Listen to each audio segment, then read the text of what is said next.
Hi everyone, this is Shawn Batchelor. Welcome to my review app for ReferMate, the final project application that I'm working on for Full Sail University. Now a lot has changed since last week. I've incorporated all the user reviews as well as comments from the instructors.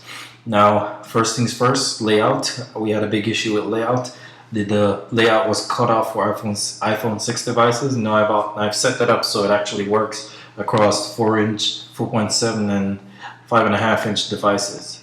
And I've also incorporated a landscape mode. I'll demo that last because the video actually quits when I switch it to landscape. So another change that I made is the sign up. The users said if you clicked on sign up, you went through this process, which actually was pretty lengthy. Type in all of these, email address at dot, and put a password in. And if I click on sign up, they said it would have been easier if it would just automatically log you in. So therefore I incorporated that. You get that that alert right there, and once you click on OK, it's going to automatically sign you into the app, so you don't have to actually go back to the login screen.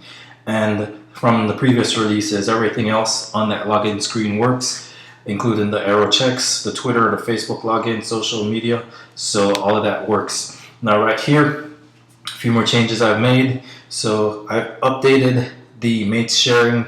Now it reflects if a user adds a link or shares a link to that program, it tells you how many users have actually shared links to the program. And once you click on it, you can actually get a code. So let's go back to that screen right there. And as you can see, mates sharing, I got 3 for Evernote, 3 for Dropbox, 2 for Evernote, 2 for Airbnb. And if you go in there, you can get a random code.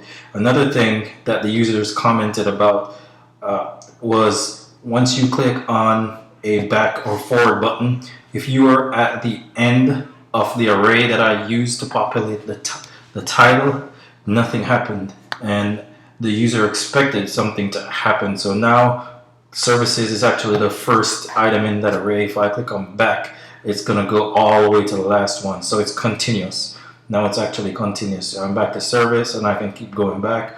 I can do the same thing going forward. Fitness is the last one in the array, so if I get to fitness and I skip, I go back to the first one. So that's an improvement. It's a little bit more in line with user expectation.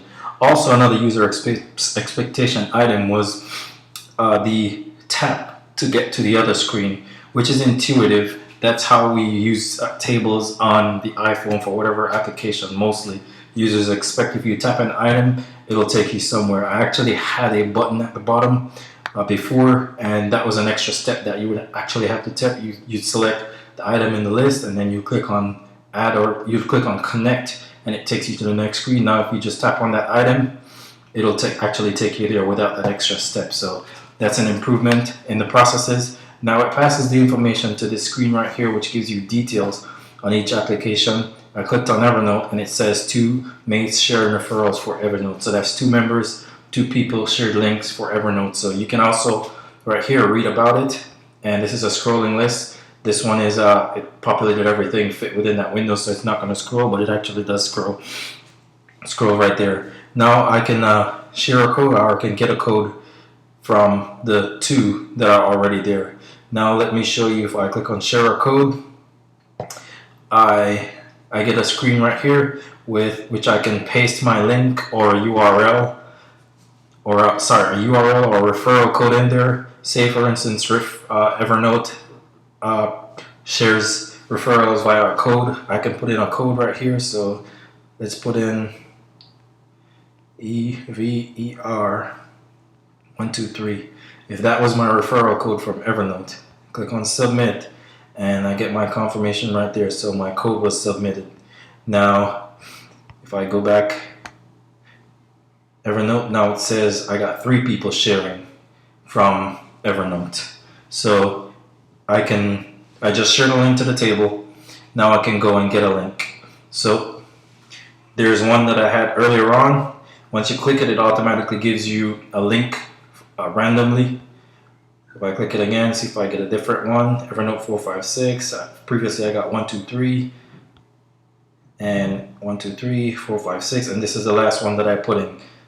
And as you can see, it's actually random, and it gives you the information on the user that actually shared that link, including their profile picture.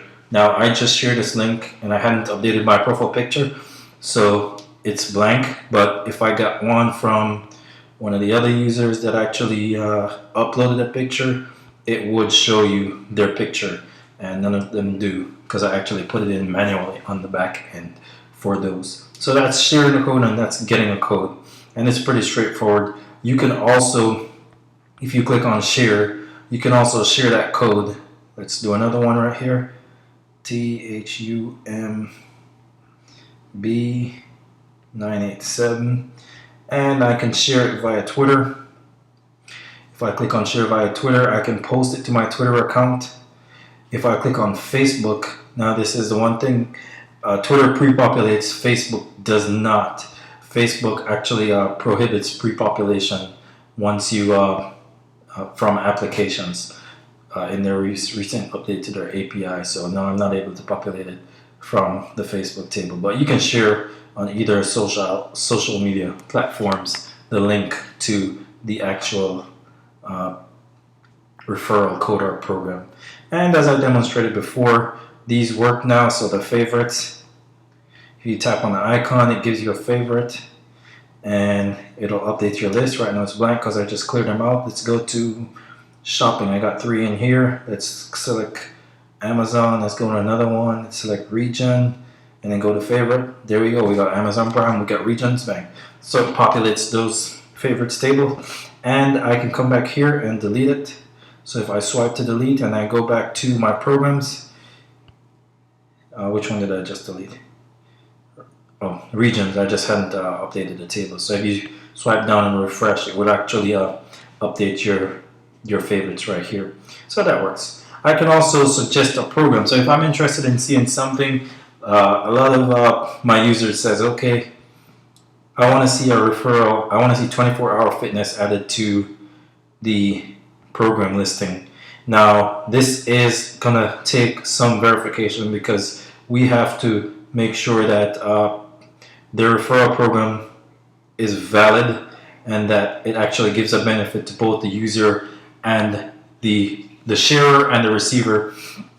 So it's not going to be an immediate. It's something you suggest to us, and then we go and we do some research, and if it works out, then we'll add it to the list. So say for instance, type system. If I 24-hour, sorry, I already have 24-hour Planet Fitness.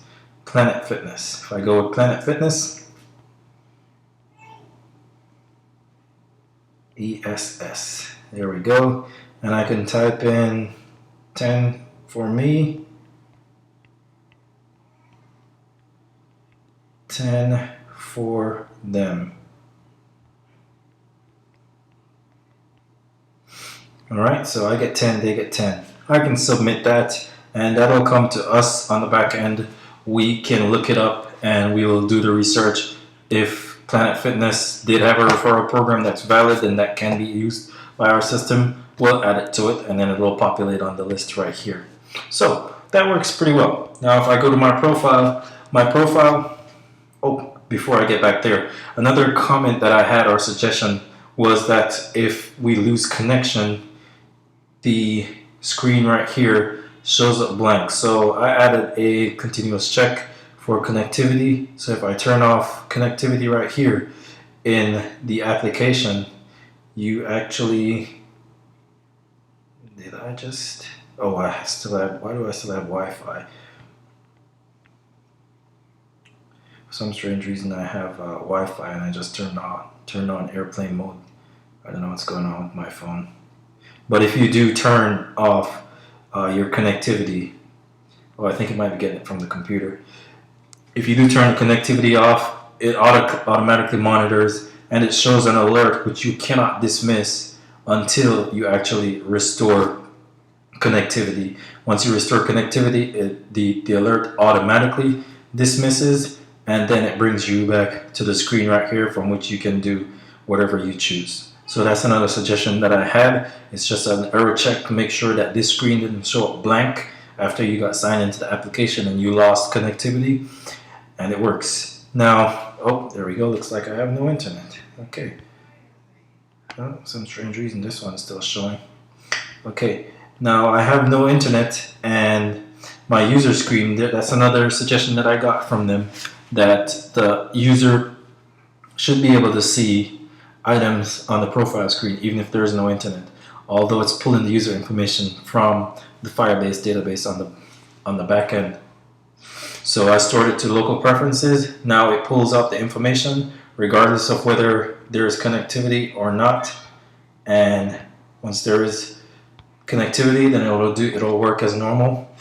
Another comment I had was I have two icons here, and one is clearly a picture icon, one is clearly a camera icon. So if I tap on the camera, I can take a picture. If I click on the profile, I can actually use my my photo library. So let me just take a picture right here and use photo, and that becomes my profile picture. Now I can submit this and it loads it both on the back end as well as locally. So now that if I lose connectivity and I come back in the application, it will always know my user information right there. Another set of fixes that I implemented is the screens. My settings, help, privacy, all of those work. I changed the color of the logout button so you can log out of the application. Settings gives you the settings, and we explained that last week. If I click on help, it'll take me to the web view that displays the help. And there we go. I got my help right here, which is the contact screen. Privacy policy gives me the privacy policy for the application, and it displays via a web view. So that is ReferMate, and everything works in ReferMate. So thank you very much. My name is Shawn Batchelor, and you've been watching my final review video for ReferMate Final Project Full Sail University Term 1604.